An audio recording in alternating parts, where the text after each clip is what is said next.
Hello everyone, welcome to the new video. और आज हम देखने वाले हैं एक काफ़ी इंपॉर्टेंट टॉपिक है जो स्प्रिंग बूट में काफ़ी पूछा भी जाता है इंटरव्यूज के एस्पेक्ट से। अगर हम देखें ये चीज़, ठीक, तो ये है डिपेंडेंसी इंजेक्शन। ठीक है। तो आज हम देखने वाले हैं डिपेंडेंसी इंजेक्शन कैसे होता है और कैसे हम इसको अचीव करते हैं। ठीक, तो चलिए स्टार्ट करते हैं। पहले थोड़ा पढ़ लेते हैं कि डिपेंडेंसी इंजेक्शन एक्चुअली है क्या, फिर हम इसको इम्प्लीमेंट करके देखेंगे। ठीक, तो dependency injection is a design to pattern use to achieve inversion of control between classes and their dependencies. In simple terms, it is a way to provide dependencies to a class from an external source rather than creating them it inside the class itself। ठीक है, तो actually dependency क्या है? सबसे पहले इसमें एक term आती है इन्वर्जन ऑफ कंट्रोल। ठीक है, तो एक्चुअली जब हमारा स्प्रिंग बूट वर्क करता है वो आईओसी कंटेनर के ऊपर वर्क करता है। ठीक है, तो आईओसी कंटेनर क्या होता है? आईओसी कंटेनर एक्चुअली तरीके से समझ लीजिए हमारे जेवीएम के अंदर एक और कंटेनर बना हुआ है। ठीक है, जब भी हम जावा में ऑब्जेक्ट्स क्रिएट करते हैं वो जेवीएम में क्रिएट होते हैं। ठीक, बट जब हम स्प्रिंग बूट में वर्क करते हैं तो हम चाहते हैं कि ऑब्जेक्ट्स को हम ना क्रिएट करें मैनुअली। ठीक है, तो स्प्रिंग बूट का काम ही ये है कि वो ऑब्जेक्ट्स को अपने आप से हैंडल कर लेता है। ठीक, तो वो जो ऑब्जेक्ट्स को अपने आप से हैंडल कर रहा है वो हमारा आईओसी है। ठीक है, जब भी हमारा spring boot automatically objects handle करेगा दूसरी क्लास की, तो वो हमेशा आईओसी कंटेनर में बनने वाले हैं। ये आप समझ लीजिए। ठीक है, तो हमारा कोई भी ऑब्जेक्ट ना हम क्रिएट करने वाले हैं, और अगर हम ऑब्जेक्ट क्रिएट नहीं करेंगे तो ये समझ लीजिए कि हम न्यू कीवर्ड का यूज नहीं करने वाले हैं। ठीक है, अपने स्प्रिंग बूट में जब भी हमें एक क्लास से दूसरी क्लास को कनेक्ट करना होगा तो हम ऑब्जेक्ट कॉल नहीं करवाएंगे। बेसिकली हम डायरेक्टली कनेक्ट करवाएंगे। हमारा स्प्रिंग बूट जो होगा वो आईओसी कंटेनर के अंदर हमारे ऑब्जेक्ट्स को खुद ही क्रिएट करेगा क्लास के, और उसके लिए हमारे पास एक मेथड होगा जिसके थ्रू वो खुद ऐसा करेगा। ठीक है, तो वो आगे देखेंगे क्या होते हैं। बट ये हो गया डिपेंडेंसी इंजेक्शन। ठीक, अब चलिए आगे देखते हैं। बट अब एक मेथड होता है हमारे पास जिसके थ्रू हम अचीव करते हैं स्प्रिंग बूट में ये सब चीजें। ठीक, तो वो मेथड होता है हमारा एक एनोटेशन ऑटो वायर्ड जिसको हम कहते हैं। तो ये ऑटो वायर्ड एनोटेशन कुछ इस तरीके से यूज होता है। ठीक है, like auto wired address, address एक क्लास है स्टूडेंट। ठीक है, उसके अंदर हमने ऑटो वायर्ड किया किसको? किसी एड्रेस क्लास को। तो सिंपल ये इतना सा मेथड है जिसके थ्रू हम इंजेक्ट कर लेते हैं किसी दूसरी क्लास को एक क्लास के अंदर। ठीक है, तो ये हो गया डिपेंडेंसी इंजेक्शन। ठीक है, कि हम कैसे डिपेंडेंसी इंजेक्शन को अचीव कर रहे हैं। तो ऑटो वायर्ड जो हमारा कीवर्ड है उसके थ्रू हम ये सब अचीव कर रहे हैं। ठीक, अब हम देखते हैं कि हम कैसे अचीव करेंगे। उससे पहले एक और टर्म हमारे पास आती है जो होती है कि टॉमकैट। ठीक है, हम एक अभी डिपेंडेंसी भी इंस्टॉल करेंगे। अभी तक हमने जब प्रोजेक्ट क्रिएट किया था तो हमने सिंपल कौन सी डिपेंडेंसी की थी? हमने की थी डेवटूल्स वाली। ठीक है, तो अभी तक हमने डेवटूल्स वाली ही डिपेंडेंसी इंस्टॉल की है, और अब हम और डिपेंडेंसीज को ऐड करेंगे अपने प्रोजेक्ट में। ठीक है, अभी तक हमारे प्रोजेक्ट में जो था टॉमकैट सर्वर एम्बेडेड वाला जो होता है वो नहीं है। ठीक, तो पहले जान लेते हैं टॉमकैट है क्या एक्चुअली। तो Apache Tomcat is open source Java based web server container. It is used to run Java web application particularly those following the servlet and JSP specification. ठीक है, तो जो टॉमकैट है ना वो एक्चुअली एक सर्वर है, एम्बेडेड सर्वर है, काफी लाइट वेट है, जिसको हमारा spring boot automatically inbuilt use कर रहा है। ठीक है, तो हम चाहते हैं कि ये टॉमकैट सर्वर भी अब रन हो। ठीक है, तो हम टॉमकैट सर्वर को भी रन करवाएंगे, और उसके लिए हमारे पास एक डिपेंडेंसी होगी कुछ इस तरीके से। आप देख सकते हैं यहाँ पर मैंने एग्जाम्पल लिया है। तो ये वाली dependency spring boot starter web, इस डिपेंडेंसी को हम ऐड करेंगे अपने प्रोजेक्ट में, टॉमकैट को रन करवाएंगे, और साथ ही देखेंगे कि डिपेंडेंसी इंजेक्शन को कैसे इम्प्लीमेंट कर सकते हैं हम अपने प्रोजेक्ट में। ठीक है, तो चलिए चलते हैं अपने कोड के पास। और ये हमारी पॉम है, और ये हमारा मेन फाइल था जो हम पिछले कोड में देख चुके थे। ठीक है, पिछले वाले वीडियोस में हम देख चुके हैं।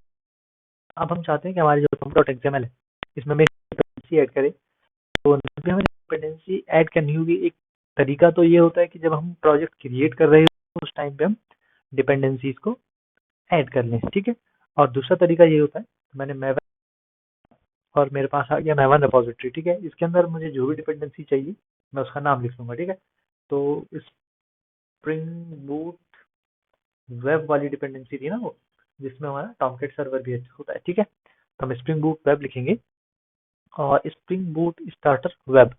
ठीक है, ये डिपेंडेंसी इसके नीचे भी हम पढ़ सकते हैं। देखिए, starter for building web restful APIs in applications using Spring MVC uses Tomcat as a default empty container। ठीक है, तो यही है वो जो Tomcat को इम्प्लीमेंट करवाएगा हमारे प्रोजेक्ट में। ठीक है, तो हमने उस पर क्लिक कर लिया और वर्जन सेलेक्ट कर लेंगे। तो 3.4.0 मेरा यहाँ पर यूज हो रहा है। आपका जो वर्जन है आप उसके अकॉर्डिंग ही सिलेक्ट करना। ठीक है, अगर हम मैवन यूज कर रहे हो तो हम ये वाली डिपेंडेंसी सेलेक्ट करेंगे, ग्रेडर यूज करेंगे तो ये लाइन यूज कर लेंगे, ठीक है। तो हम मैवन ही यूज कर रहे हैं तो हमारे पॉम डॉट एक्सएमएल फाइल में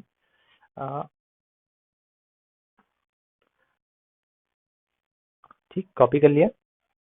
चलते हैं अपने पॉम डॉट एक्सएमएल में और यहाँ पर इसको पेस्ट कर लेते हैं, ठीक है। तो मैंने अपने पॉम डॉट एक्सएमएल में इसको पेस्ट कर लिया है, स्प्रिंग बूट स्टार्टर वेब करके जो डिपेंडेंसी थी हमारी उसे ऐड कर लिया, ठीक।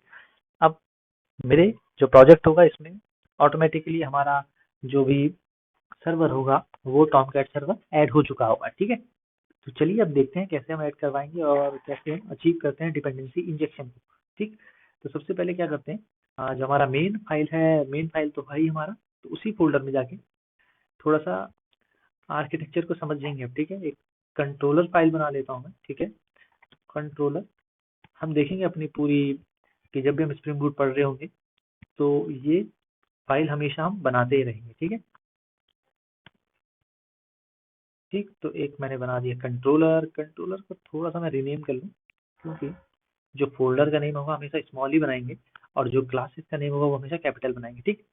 तो एक कंट्रोलर फाइल बना ली मैंने। कंट्रोलर के अंदर मैं एक इस फोल्डर के अंदर मैं एक न्यू फाइल बना लेता हूँ, जिसका नाम हम रख लेते हैं फिलहाल के लिए प्रोजेक्ट कंट्रोलर डॉट जावा, और एक सर्विस क्लास के लिए सेम।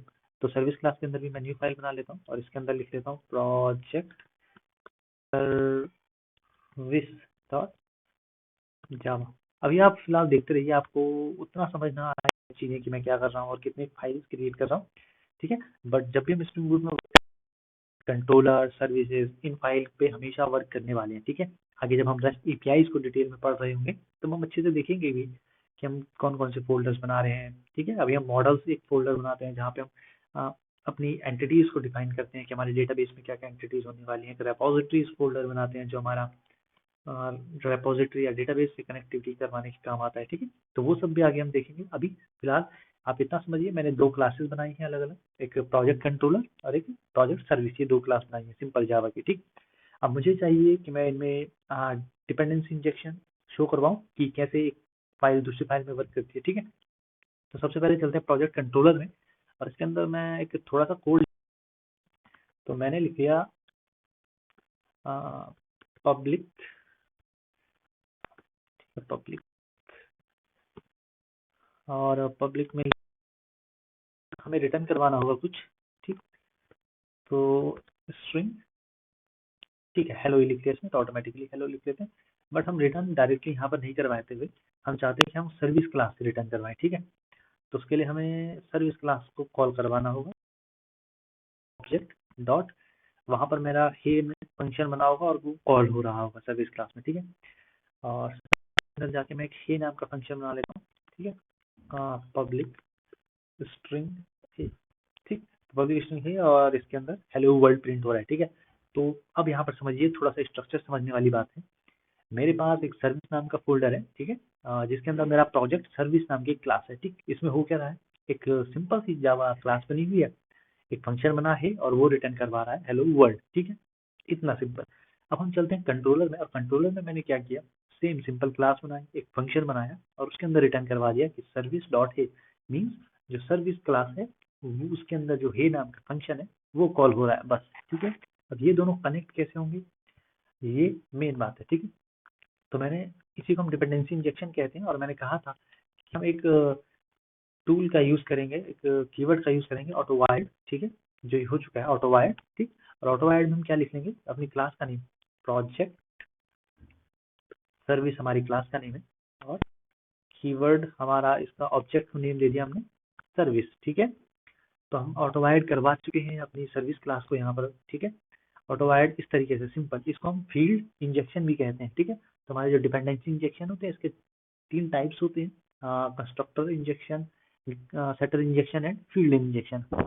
तो फील्ड इंजेक्शन मेरे हिसाब से सिंपल होता है, ऑल्दो ये काफ़ी डिफिकल्ट होता है हमारे प्रोजेक्ट में, हमारे प्रोजेक्ट को काफ़ी कॉम्प्लेक्स बनाता है, बट दिखने में काफ़ी सिंपल है, तो इसलिए मैं इसको ही यूज़ करूँगा मोस्टली, ठीक है। तो हमने फील्ड इंजेक्शन का यूज़ किया, इसको फील्ड इंजेक्शन कहते हैं, ठीक है।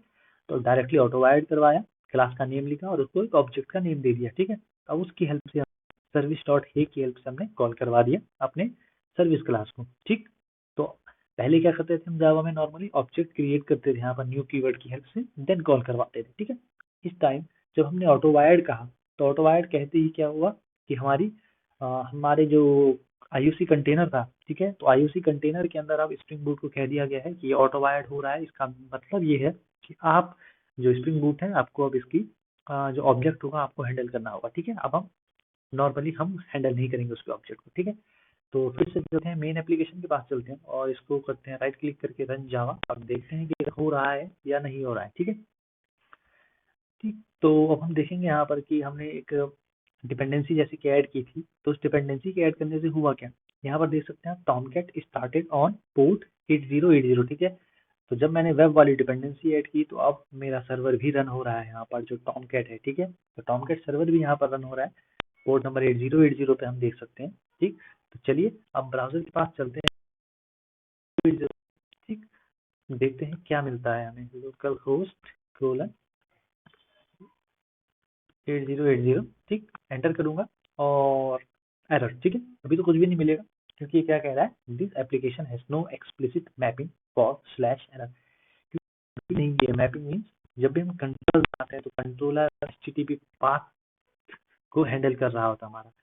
ठीक, अगले वीडियो में हम जब अच्छे से हम रेस्ट एपीआई को पढ़ेंगे, तो तब हम देखेंगे कि ये होता क्या है। ठीक है, फिलहाल मैं एक रिक्वेस्ट मैपिंग बना लेता हूँ और एक स्लैश पाथ दे देता हूँ। ओके, फिर हम देखेंगे नेक्स्ट वीडियो में कि होता क्या है। ठीक, और इस रिक्वेस्ट पे जाते ही सर्विस क्लास इन्वोक होगी, उसके अंदर ये जो फंक्शन है वो कॉल होगा, हेलो वर्ल्ड प्रिंट होना चाहिए, सिंपल। ठीक है, फिर से चलते हैं और फिर से रिफ्रेश करते हैं। अभी भी हम देखते हैं कि कुछ नहीं आया है। ठीक, और अब एरर क्या हो सकती है यहाँ पर देखना होगा। ठीक, तो एक्चुअली होता क्या है ना, जब हम ऑटो वायर्ड करवाते हैं किसी चीज़ को, डिपेंडेंसी इंजेक्शन को, तो हमें एक चीज़ होती है, एक क्लासेस होती है हमारी। तो जब भी हम सर्विस क्लास बनाते हैं, तो सर्विस क्लास को सर्विस एनोटेशन से इन्वोक करवाते हैं ऑलवेज। ठीक है, इससे क्या होता है, ये एज अ बीन हम इसको ट्रीट करवाते हैं। एज अ बीन ट्रीट करना मीन जिस भी क्लास का ऑब्जेक्ट आईयूसी कंटेनर हैंडल कर रहा होता है, उसे हम बीन कहते हैं स्प्रिंग बूट में। ठीक है, जब भी मैं सर्विस क्लास बनाऊंगा, हमेशा मैं सर्विस उसके ऊपर लिखूंगा। ये एनोटेशन होता है उसको be as a bean treat करवाने के लिए। और सेम हम करवाते हैं अपनी कंट्रोलर क्लास को एज अ बीन ट्रीट करवाने के लिए। हम तो हम इसे रेस्ट कंट्रोलर से एनोटेट करवा लेते हैं so that it be as a bean treat हो। ओके, रिफ्रेश करता हूँ और आप देखेंगे यहाँ पर हमें हेलो वर्ल्ड मिल चुका है। ठीक है, अभी आपको ये समझ नहीं आया होगा कि स्लैश मैपिंग, हाँ हमने रिक्वेस्ट मैपिंग बनाई, स्लैश पाथ दिया। ठीक है, वो थोड़ा बहुत हम आगे पढ़ेंगे जब हम रेस्ट एपीआई वगैरह पढ़ रहे होंगे, तो हम अच्छे से समझेंगे ये चीज़ें क्या है। अभी आप समझिए, मैंने 2 क्लासेस क्रिएट की हैं नॉर्मली, और ये डिपेंडेंसी इंजेक्शन आपको एक्सप्लेन करवाया है बस। ठीक है, तो चलिए आगे हम रेस्ट एपीआई ही करने वाले हैं नेक्स्ट वीडियोस में, तो आपको अच्छे से समझ आ जाएगा फिर कि ये क्या हुआ है यहाँ पर। ठीक, फिलहाल आप समझिए डिपेंडेंसी इंजेक्शन इस तरीके से होती है, ऑटो वायर्ड एनोटेशन की हेल्प से। ठीक है, so thank you for this one, और मिलते हैं नेक्स्ट वीडियो में, जहाँ पर हम रेस्ट एपीआई के बारे में डिस्कस कर रहे होंगे। Okay, so thank you.